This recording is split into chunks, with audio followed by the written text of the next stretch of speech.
This is Closereads, a philosophy podcast with Mark and Wes. I'm Wes Alwan.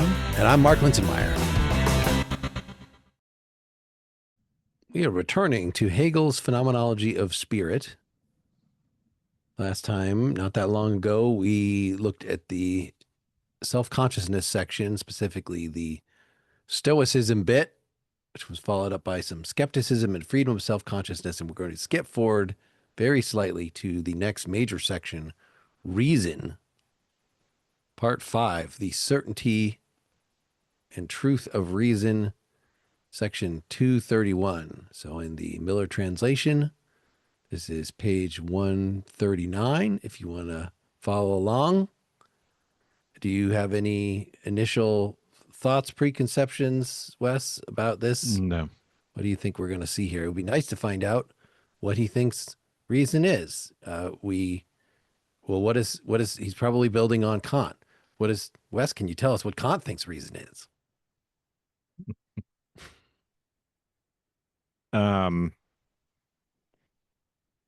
It's not the understanding. It's the thing. It's something other than the understanding. It goes beyond the understanding. It's the thing that he's critiquing. It's the thing that wants to make generalizations about everything over and beyond just the things that we can experience. So my understanding is that that's what Hegel wants. That's his whole dialectic. That's his whole, he's been using reason this whole time. It has been his primary motivation. Can we say, yeah. Right. So that's the critique of pure reason. We associate the use of reason with metaphysics and with illegitimate metaphysical speculations that treat abstract objects as if they were empirical objects that could be known in the way that empirical objects are known, and they cannot be. So the whole point is that things like God or soul or anything else we might want to call a thing in itself, which is ultimately what the absolute is all about, right? Those things are not knowable by reason, but they're thinkable by reason. And reason's tendency is to reach towards those things, towards these totalizing explanations that end with something where the buck stops, which is what Hegel calls the absolute. And so can we say preliminarily, do we know how Hegel avoids the Kantian charge that he's just engaging in abstract speculation about things that we really can't know anything about? It seems if he was doing phenomenology in the sense of describing appearances, well, that would solve that. That's why Husserl uses that term. But who knows whether Hegel's phenomenology, it seems less a description, a systematic description of experience, as early 20th century phenomenology is, and more just a description of the dynamics of stuff, of phenomena, and meaning just the most general, like entity, the dynamics of entities in the cosmos, including, we know he's an idealist, so it's really about the transition of one idea to another, but he's an absolute idealist. He's not a merely subjectivist idealist. So these are not necessarily ideas in the mind of God, or it's not meant to reduce to say there are no material objects. It is, yeah. Yeah, I mean, I think, well, for Kant, phenomena are objects of empirical experience, right? That ultimately it begins with the senses. I think in the phenomenology, the phenomena, at least in the beginning, are forms of consciousness. They are modes of knowing and in epistemological positions in the very beginning of the book, so that it is really the phenomena become, the philosophical theorizing becomes the phenomenon to understand, or it becomes the thing that you observe as if it were a phenomenon, and then you watch it unfold. So there's a really interesting kind of pretense to the book that instead of simply offering a philosophical argument, he's going to put a little philosophical seed on the table or into the soil, and then he's just going to watch it grow and bloom from one stage to another, and that movement is predicated on some contradiction in previous stage. So the observer can look at any given theory, find a contradiction, and watch it move naturally on to the next stage and then find another contradiction. And it's hands off. He doesn't have to do anything but observe the phenomena. The phenomena are the arguments themselves. That's what I understand of the earlier part of the book. You know, the way the use expands, if it does, I don't know, um, more generally. But And we can, he definitely is following in Kant's footsteps in starting with perception in this book and then taking us through the understanding, force and the understanding. So to make sense of macroscopic objects in the world and the forces that we perceive that they have between them, we have to bring in the understanding. And then the next step was self-consciousness, which seems like a little, we'd have to review how at the end of Force and the Understanding, well, you have to group objects together to say all these appearances are appearances of one object to make sense of the different perspectives that we have on objects versus the forces that are manipulating them. We have to refer to a subject that is contemplating these things, that in some ways we are the ones, per Kant, who synthesize these objects. We put them together. So we had to bring up the subject explicitly and then talk about how the subject could be aware of himself thinking. And so, all right, so what is this new kind of self-consciousness informed thinking? Well, that's going to be reason, which presumably is going to be able to go beyond merely synthesizing objects of physics, but it's going to be able to talk about eventually democracy and anything else you'd want to talk about. So let's get into it. It is again section 231. Wes, proceed. So just the title: the certainty and truth of reason. We know from the dialectic before, usually certainty is, even though that sounds like something that you're shooting for, it sounds like that, no, it's actually this illusory, not shallow first step that you could be certain about just the surface of a thing.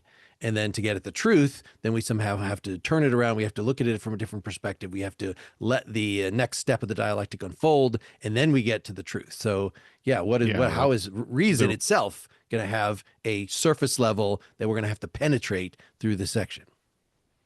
Yeah, the relationship of certainty is what seems to be an unmediated relationship, almost like the relationship we might think we have to sense data before we come to think that there's a myth of a given. So, and we can take at any stage, it might seem like we have this unmediated, immediate relationship to some object of knowledge, or when in fact it turns out to be mediated in one way or another. And the earliest example in the book is where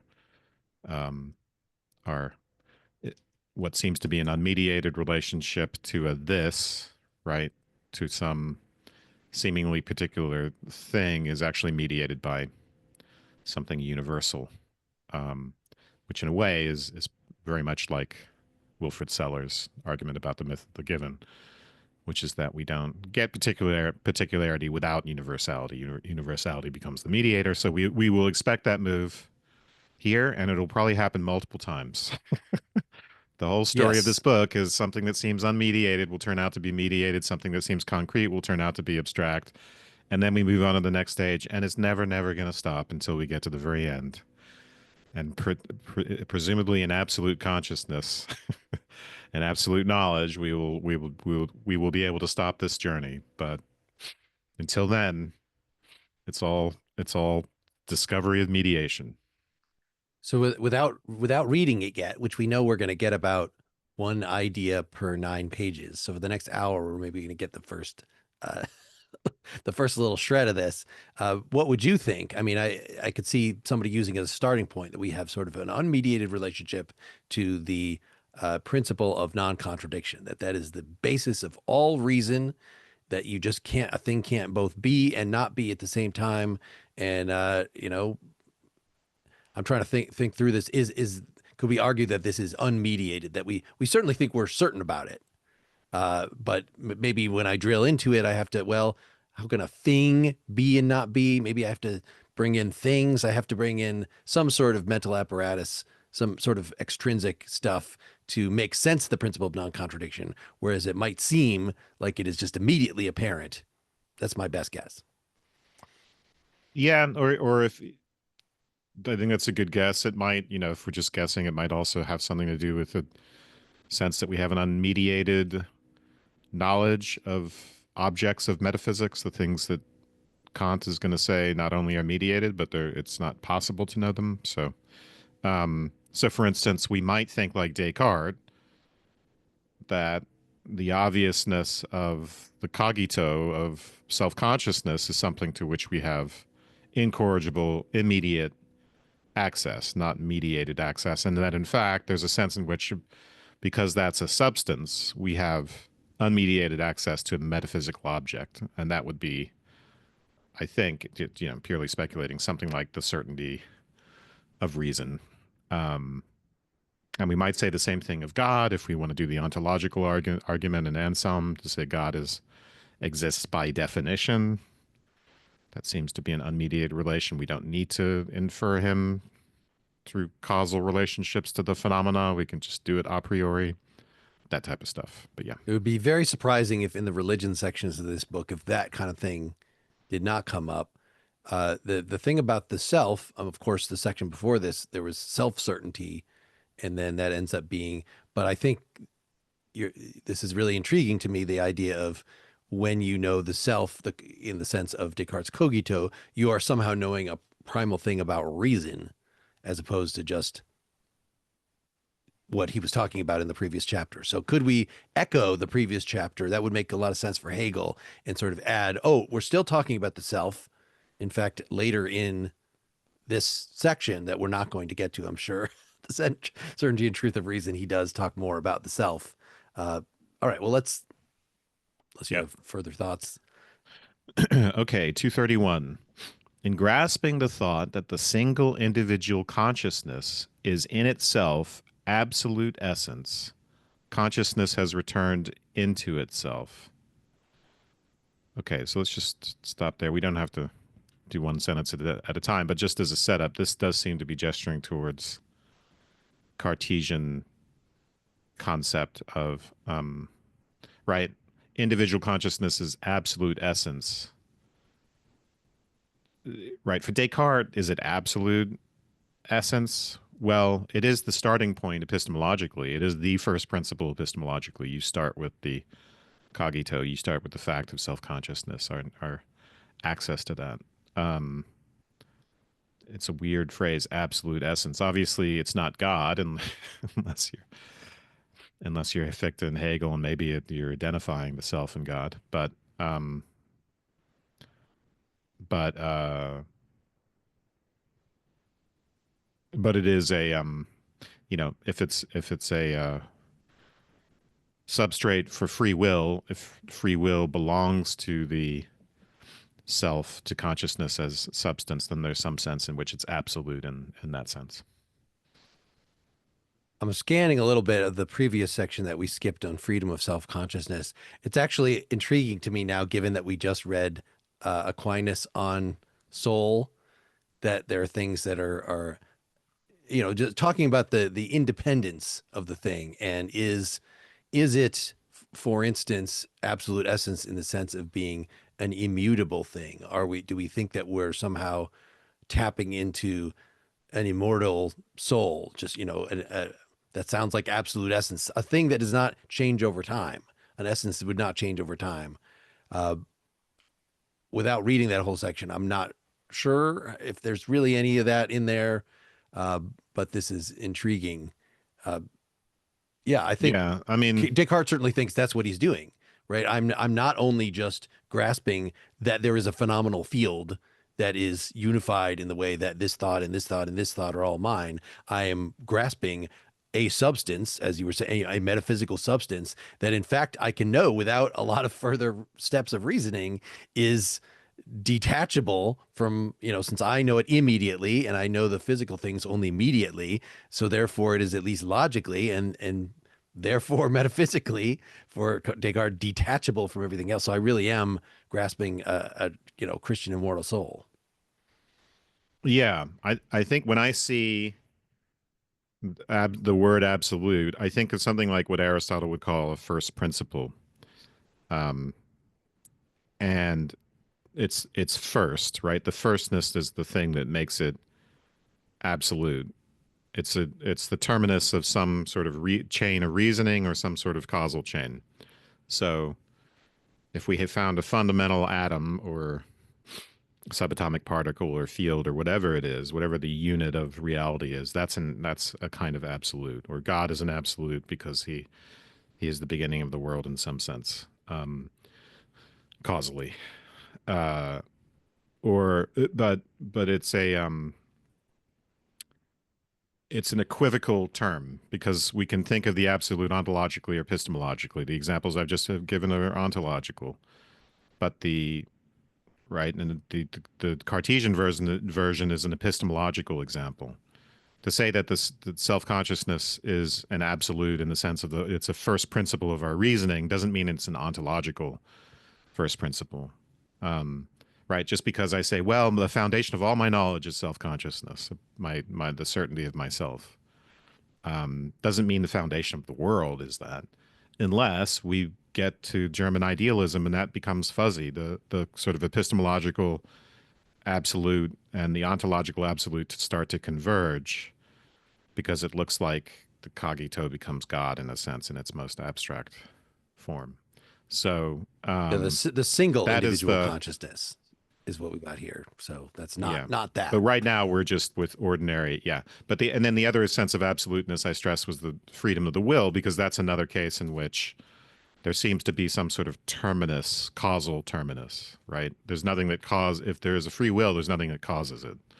Therefore, it is an absolute in a sense. So that is what, just for listeners, whenever they see the word absolute, they should be thinking in those terms and understand that it's ambiguous between the epistemological and the ontological, but maybe the two actually converge. But all right. Second sentence. For the unhappy consciousness, the in itself is the beyond of itself. Do we remember from our what that means from our dabbling in the unhappy consciousness? I know we are getting to the idea with skepticism, stoicism, and skepticism that the self-consciousness was just a completely free little mote, not tied to even its own past. It is a truly immanent object, and it seems that's kind of unhappy that you end up not being feeling like an alien in your own body, an alien in the world, if you really think that you're this. Is that what it means Well, as I far as you think recall? um, so. Uh, well, it sounds here like what he's referring to with unhappy consciousness. So the in itself is the beyond of itself, which is to say, right, the in itself in the sense of things in themselves are beyond itself. So we understand this in skepticism, for instance. We can't know, it's just Kant. We can't know the things in themselves. They're beyond us. We can know the phenomena, and that is just fleshes out this Cartesian knowledge, Cartesian self-consciousness, where we can know our own consciousness and then the phenomena become part of consciousness, and that's what we know. But we can't know things in themselves outside of the of consciousness, and that's part of the unhappiness. So what does unhappy consciousness Yeah, I thought too, and I think this is include? okay for us to do when we're reviewing sections that we're not reading today. It's to use the Google AI. So Hegel's unhappy consciousness is a state of self-awareness where a person sees themselves as a divided, contradictory being, torn between their changeable, finite existence and a desire for an unchangeable, absolute truth. So yeah, it is. If we grasp ourselves, the consciousness in itself as absolute essence, it seems actually we are sort of at peace about that. I really am grasping the thing. But when there are at least certain states in the unhappy consciousness where you posit yourself as merely the immanent, completely transitory thing in contrast to some underlying ground.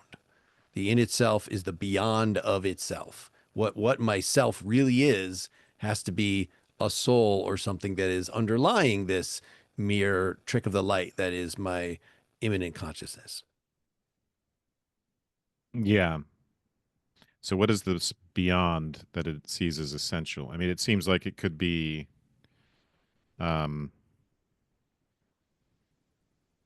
the beyond as God or the beyond as my metaphysical self, right? My soul, Um, yeah. yeah, Anything transcendent. right.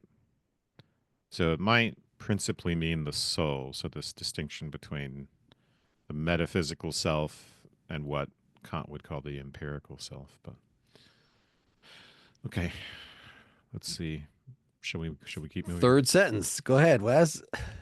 But its movement has resulted in positing the completely developed single individual, or the single individual that is an actual consciousness, as the negative of itself, as the objective extreme.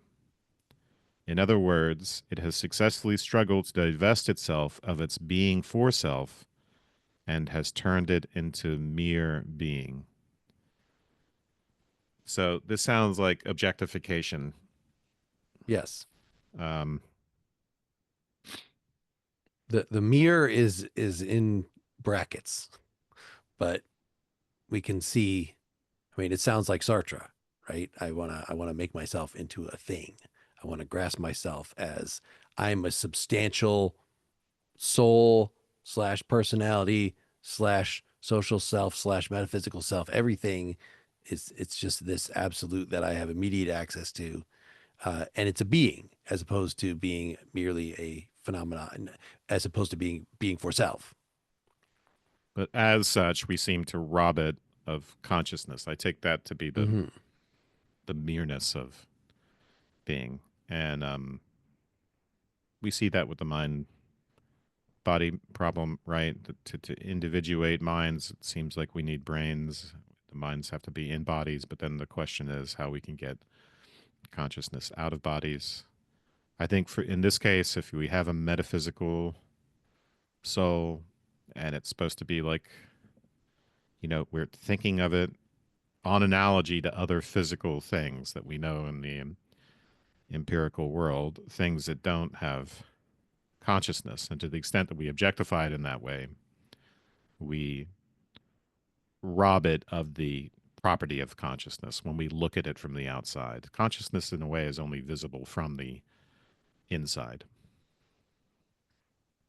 Yeah. So we have the hard problem of consciousness of how can it come out of physical things, but we don't have the hard problem of uh, of souls. Of what would the what would the a corresponding problem of if a soul is a substance, how could that substance itself generate consciousness?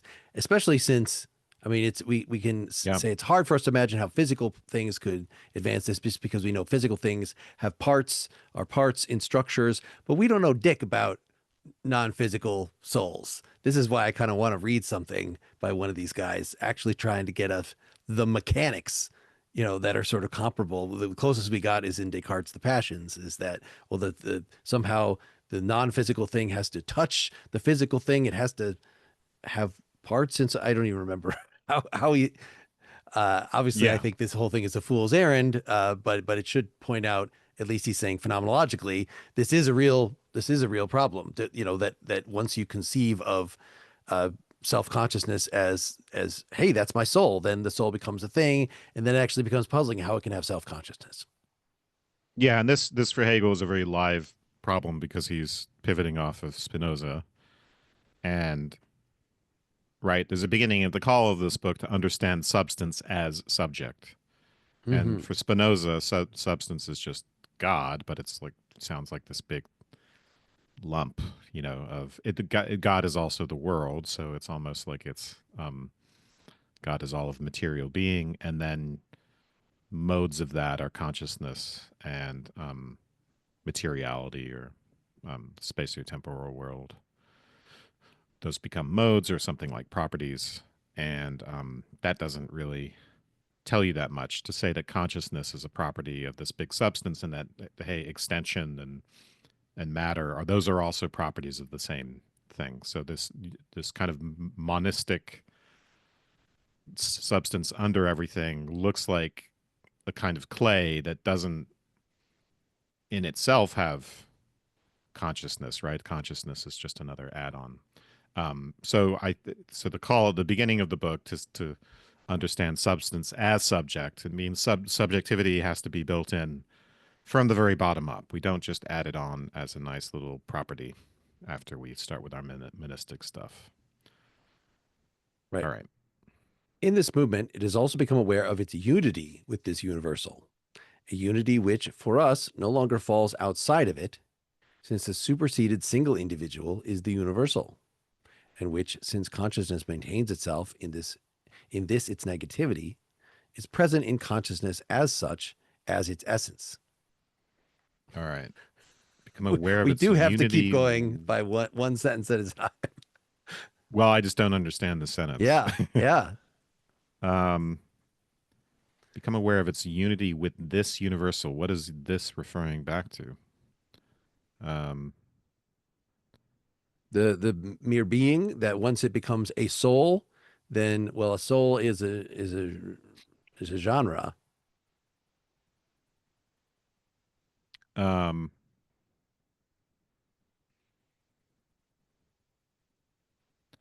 no longer falls outside of it. Yeah, I mean, it has to be talking about the substantial soul here, but it's become a universal.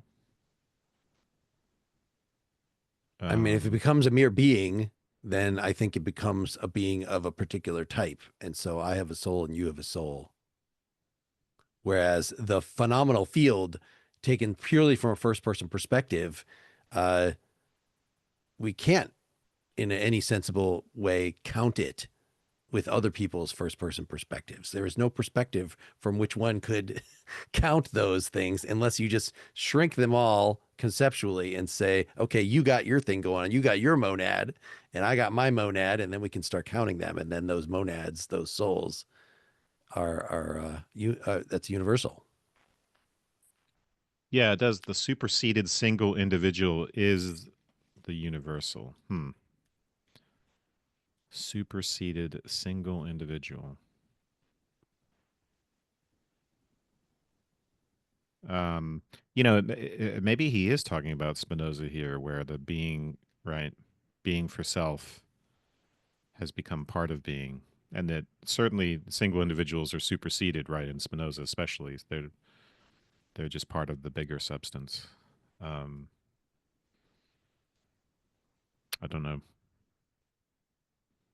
Consciousness maintains itself in its negativity. In this, its negativity. Okay.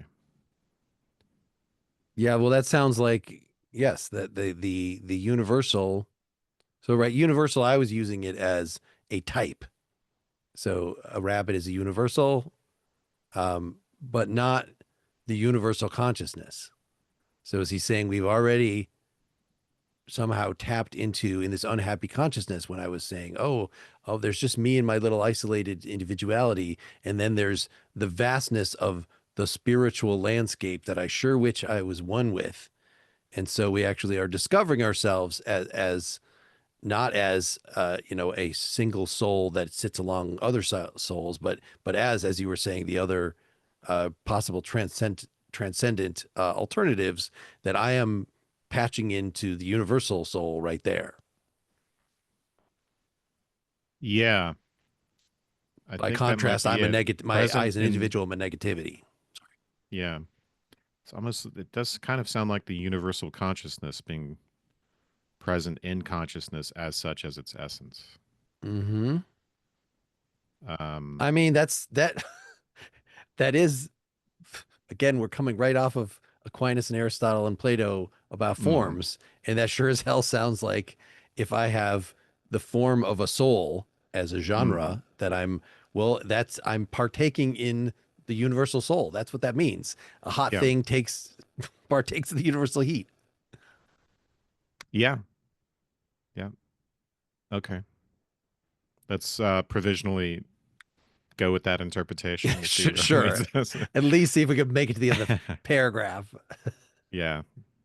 Its truth is that which appears in the syllogism whose extremes appeared, as held absolutely asunder, as the middle term, and this is mediation whenever he does this, as the middle term which proclaims to the unchangeable consciousness that the single individual has renounced itself, and to the individual that the unchangeable, capital U, is for it no longer an extreme, but is reconciled with it. The middle term, let me just read the last sentence too. The middle term is the unity directly aware of both and connecting them, and is the consciousness of their unity, which it proclaims to consciousness and thereby to itself, the consciousness of the certainty of being all truth. This also it sounds a bit like a relationship of the individual to God, which is, of course, which we would expect.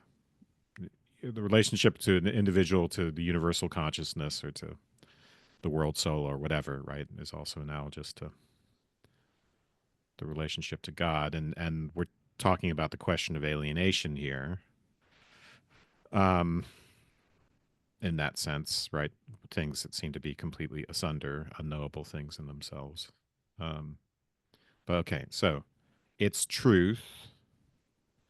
Truth is going to be the thing that underlies the given phenomenon here. We're going to discover something new. So truth is always, at this stage of this Hegel's argument, truth is the thing that falls out of the contradiction. The truth is that which appears in the syllogism. It would be nice if he gave us the syllogism.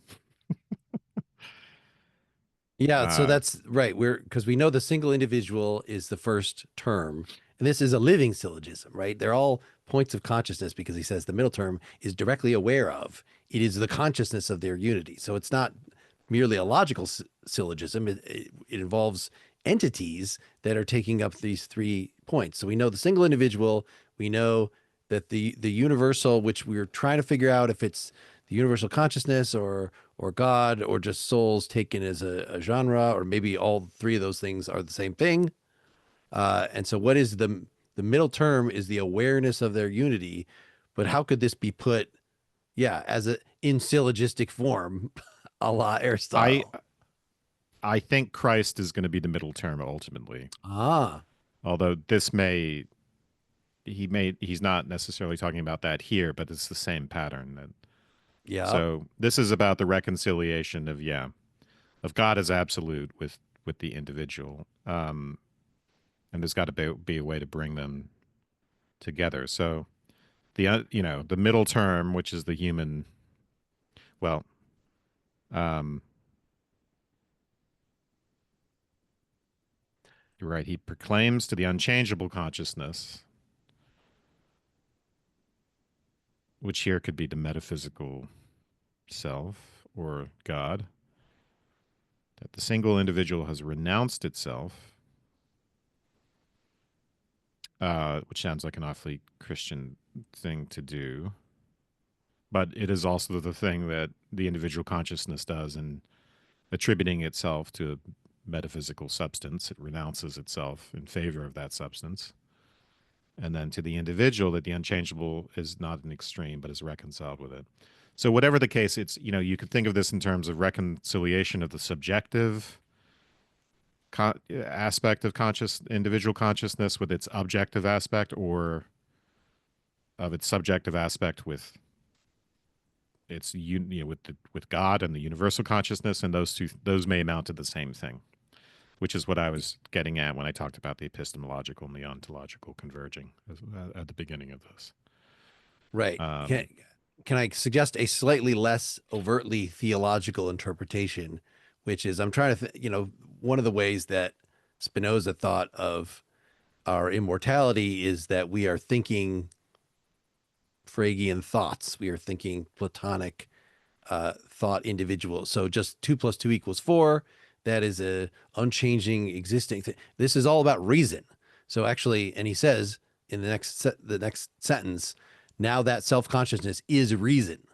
So it seems the middle term is not, we don't want to say Christ here, even though I think you're right that he's going to relate this to this later when he talks explicitly about religion, but it is reason that is hooking us up to the universal world of thought.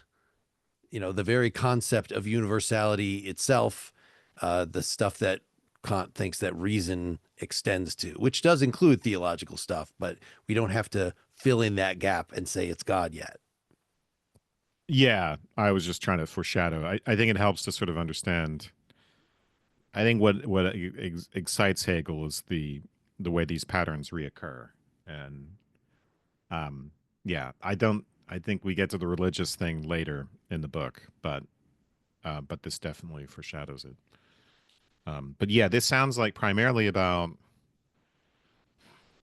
yeah reconciling. Like I said, I don't need to restate it, but subjective and objective consciousness. But um, this middle term is the unity directly aware of both and connecting them, and is the consciousness of their unity, which proclaims to consciousness and thereby to itself the consciousness of the certainty of being all truth. Okay. Well, I don't know how it does that. Yeah.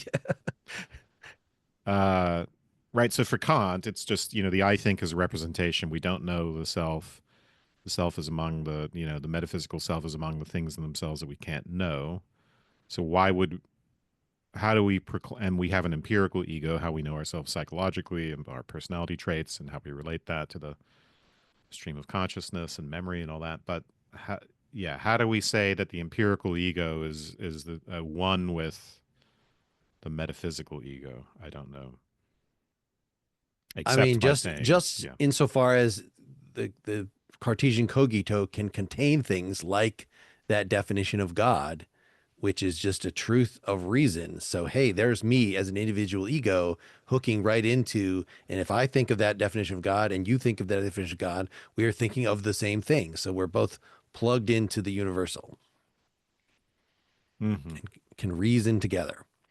Section 232. Now, that self consciousness is reason. Its hitherto negative relation to otherness turns round into a positive relation. It's okay. So Um, of reason. So reason used to well, be negative in relation to otherness, right? Reason is the thing that synthesizes, and now it's going to actually, well, we actually need reason uses these individual things to draw its conclusions to like, so well, I think it's might refer to self consciousness because he was saying right. So earlier in the previous paragraph, the single individual that is an actual consciousness as the negative of itself, as the extreme, as the objective extreme. So right, that's the negative is just to say um, that the right in a way the metaphysical self is the negative of subjective consciousness, and then so we understand it in a way negatively, and Kant certainly understands it negatively because we don't know it, but yep, it's just what the thing that's out of our grasp, but somehow may explain what we experience. But the but now it becomes positive once reason gets involved because at the very least reason has the illusion that it can have a kind of unmediated relationship of certainty to this metaphysical self. That might be what he's talking about here. So that's where we get the positive relation, as if it's now seeing things in the way the sense is seeing things. Right? We have a positive relationship to sense data. That would be an example, um, as opposed to a negative sure. relationship to scientific models, where we are simply trying to come up with explanations of the phenomena. So um, that's my provisional understanding of this. But Yep. find I out mean, it's that, entirely wrong. There's well, no but I mean, we're coming there's out of no the self guarantee. consciousness section and the fact that he's saying the middle term is itself a self consciousness. Well, that should mean what it's been talking about before, that it is an actual person reflecting on itself as, one among other beings, gaining fleshed out by the view of the other and all that stuff that, we just have kind of lost track of in, in going through the unhappy consciousness and merely thinking of my relation to my universal soul, right? Up till now, it has been concerned So reason, up till now, it has been concerned only with its independence and freedom. So okay, so self-consciousness as reason. This is the whole really difficult thing to we understand what self-consciousness is, but how could self-consciousness be reason as opposed to be something that self-consciousness is related to?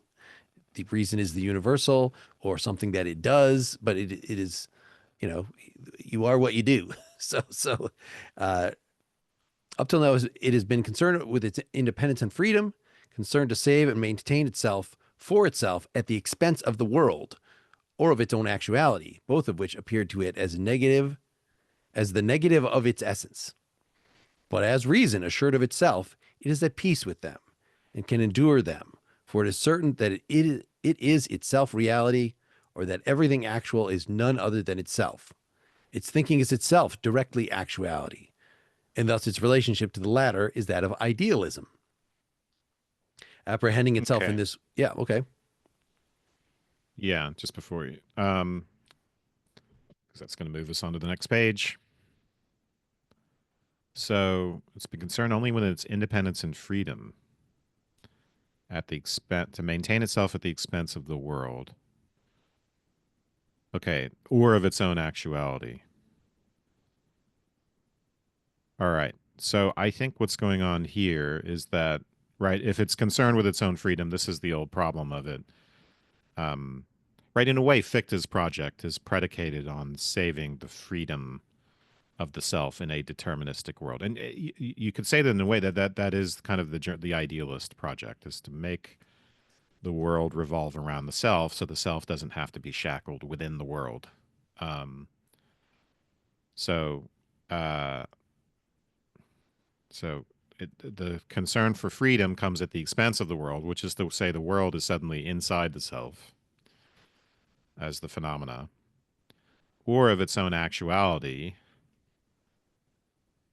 which is to say, what? I Well, don't I was quite I get was that one. interpreting this as again the interpreting your consciousness as a Sartrean spontaneity. It is a mere point. It is absolutely free from your past, from everything. But then it's not actual. It's not a thing. You want it to actually be a substantial thing. Um, or it's saying, like in these Stoicism, skepticism sections, the rest of the world doesn't really matter. I'm the one absolute point. Everything else I can doubt, I can escape from. So, in that sense, I am not determined because, as Sartre says, nothing appears to determine me. You were saying that Fichte was doing something different than this. He was not merely just taking advantage of the fact that we don't perceive our own motivations as mechanical. He was saying something else. He was identifying he, if you go back and listeners can go back to our vocation of man episode, where the Mm-hmm. solution is to identify individual consciousness with the universal consciousness God, and then say that God, right, all the data come from the positing of that universal consciousness. So all the contingent data within the material world come from that. And so that, right, if you thought about the universal consciousness, it doesn't just find itself in the world and such that it is determined by it, but it makes the world and everything that Yeah. happens into it. And to the extent that we participate in the universal consciousness, we're making the world with it. So it's not that I'm doing something because I was determined to by all these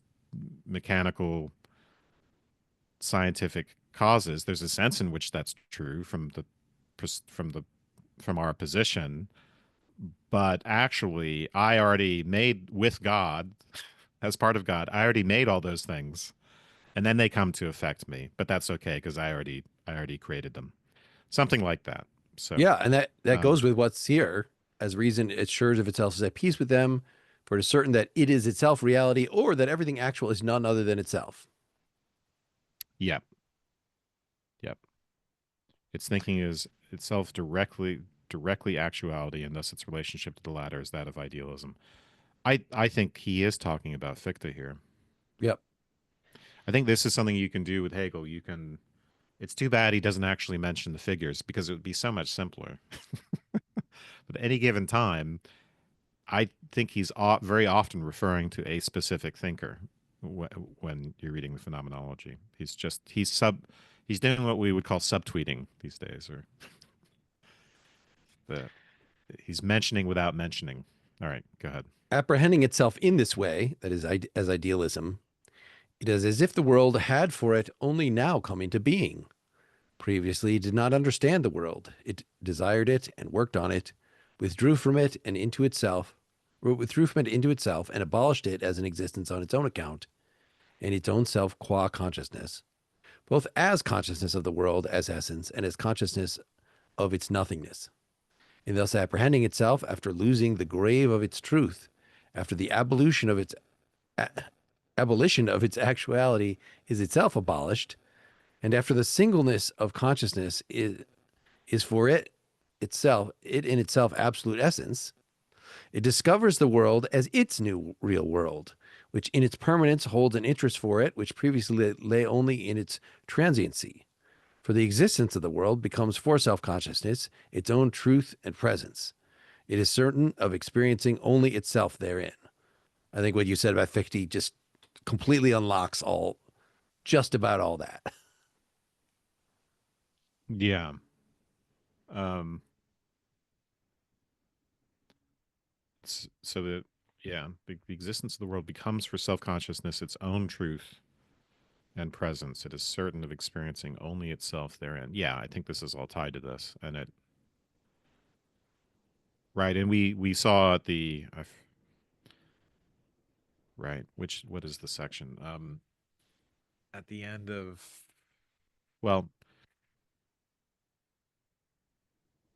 the somewhere back in the book, right? We get this idea that knowing the world is knowing ourselves, because the categories to know ourselves is to know the categories, and he wants to say the categories are the things in themselves. They really and we really do know them, and that there's not right. We're not simply locked inside ourselves by only having access to the structure of consciousness, the categories. The structure of consciousness just is the structure of the world, and to know consciousness is to know the world. Self knowledge is world knowledge.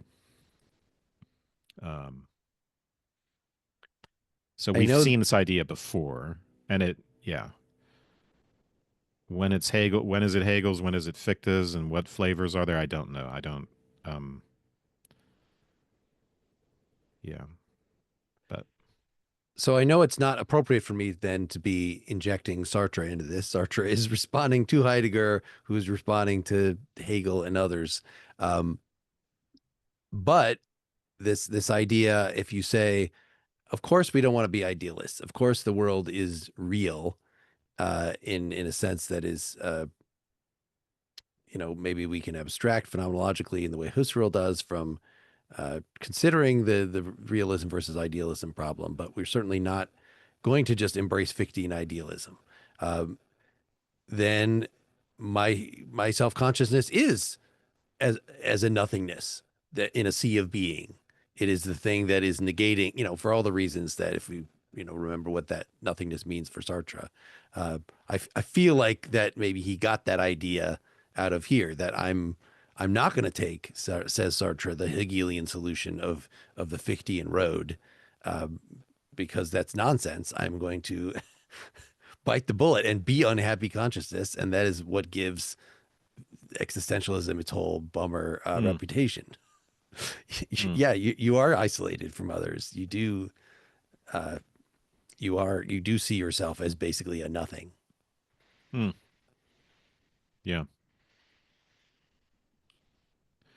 Should I keep going? Yeah, keep going. 233. This is probably going to be our last section since it is a page long, and Yeah, we're we're not going to get through yeah. all of it. I mean, maybe we'll get through. Reason is the certainty of consciousness that it is all reality.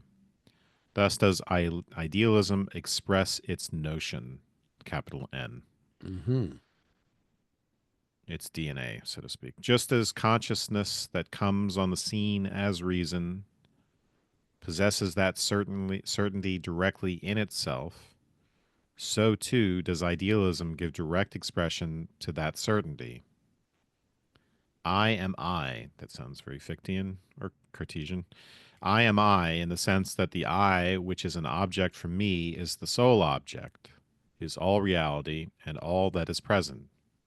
Here, the I, that is object for me, is not merely an empty object in general, as it is for self consciousness as such, nor is it, as in free self consciousness, merely an object that withdraws itself from other objects which retain their worth alongside it. On the contrary, it is for self consciousness an object such that any other object, whatever, is a non being. Again, just sounds like Fichtean idealism, but self consciousness is all Is that allowed reality. in Fichtean? I mean, if you've already said the entire conceivable universe is me, I'm one with it in some weird sense, then does it follow from that that anything that's not part of that is a non-being? Like, because there just is no non-being, right? Everything is. So Everything there's that is posited by self consciousness. The data comes from inside the house, so to speak. It doesn't. It's not being given to us from the outside. We give it to ourselves. So, yeah. um, But are so there then any objects that are not given to me? Are there non-beings at all? yeah. Well, there's nothing else. There's nothing else outside of that. Um, but self consciousness is all reality, not merely for itself, but also in itself. Only through becoming this reality, or rather through demonstrating itself to be such. Hmm. All right. So not merely for itself, but also in itself, right? Yeah. So once you say self consciousness Hmm. comprises all of the data, all of the given, um, it's this is almost like another objectification. It's very and it is very much like Spinoza, except that our substance is subject, but um, so it isn't in itself now. It's for If itself in the sense of only being subject, and in itself, right, in the sense of being a independent entity. But yeah, go ahead. only through demonstrating itself to be such. So what does that mean? That that you could just imagine you could be a solipsist basically, and but say everything is part of my but somehow no, it has to prove it. It has to prove that it is not just for itself, for you, which would be solipsism. Everything is for me, but it isn't in itself. This is actually what being is. And in fact, other minds can be in that. That's okay. It's not just me. Uh, and that seems like what the demonstration is how we prove something. How do I prove that this is not an illusion? Well, then I ask you, or maybe I ask myself at time B by looking at the thing from another angle, or approaching the mirage in the desert and seeing it, getting adding experiences either by through actual other people or by dividing myself into multiple perspectives, multiple observations. Yeah. I mean, he might even mean here that, right? So Fichte does try to give a demonstration of all this, um, and it's very tedious. But it may be that we don't. So he may be giving this evolutionary picture where conscious, right? The philosophical, the stage of our philosophical knowledge determines what consciousness is. Like, there's not a distinction, so that until we can demonstrate this for ourselves, then we are not such, which doesn't sounds a bit relativistic and crazy, but I might not be right about that, but um so Well, let's read more to see what this demonstration is. okay. It Okay. demonstrates itself to be along the path in which, first, in the dialectical movement of meaning, perceiving and understanding, otherness as an intrinsic being vanishes. Then, in the movement through the independence of consciousness in lordship and bondage, through the conception of freedom, through the liberation that comes from skepticism and The struggle for absolute liberation by the consciousness divided against self, otherness, insofar as it is only for consciousness, vanishes for consciousness itself. So we got a nice little review here. Does it make sense to you, Wes? Only in the way that we've already been explaining it, which I'm no longer sure is right. But because now we've gone backwards to skepticism, and I thought we were up with Fichte. Um, but it demonstrates itself to be this along the path, um, where otherness as intrinsic being vanishes. So, right, it's clear how it vanishes with skepticism if we um, if we think we don't have access to things in themselves, or maybe they don't even exist. Otherness as intrinsic being. So there is no right. So all the phenomena are not, they're not others. The phenomena are within us. Objects as empirical phenomena are not other. They're constructed by consciousness, so to speak. And Yeah. So so they're not intrinsic beings that are come from outside us. But yeah, go ahead. well, the demonstration, I think he's saying, it's not just like somebody's coming to you and saying, "Hey, I think idealism is right," and you say, "Prove it." It's like, well, I've stumbled into idealism through this path that has Mm-hmm. pushed me to this point, and so this is what I needed to posit in order for me not to be alienated from myself, an unhappy conscience, to have this really weird view, partial view of myself uh, as an alien in this strange world. Um, so it's just saying, if you need a proof, look back. Here's the I've been giving you the proof all along. Then we get this movement through lordship and bondage. Um, and I don't know how that fits into this picture because, yeah, that innovates. Well, it's there in Schelling. I mean, he kind of steals it from Schelling, right? Or did no, he steals it from Fichte, so it is already there. But yeah, the idea. So we take the idea, self consciousness depends upon being conscious of the other's consciousness of you, and we have to Right. reach this relationship of reciprocity before it, right, before it kicks in. It can't just be some degraded abject consciousness that I overpower and say, "Hey, recognize me," without recognizing it in return, because that the recognition of the other is too weak. If you have simply enslaved them, or they need to be equals to you for their recognition to be valuable enough to construct you as a consciousness. I don't know how that fits into all of this, though. Well, you need that equality. Think about the private language argument or something to have a, a community of reasoners. You don't have reason without a community of reasoners.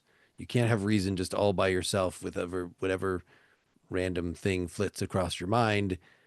So you need to have, if it was, just Trump and all his lackeys, then whatever Trump says, even if it's self-contradictory, all his lackeys just say, "Oh yes," because they're not being true equals to him and speaking truth to power. You need pushback, Mm. and that's what again, kind of guessing here, but I think that right, that's why reason is only possible at this point. You could have, again, I'm not sure if this is, it seems like you needed other people earlier, just in, well, this is a question maybe.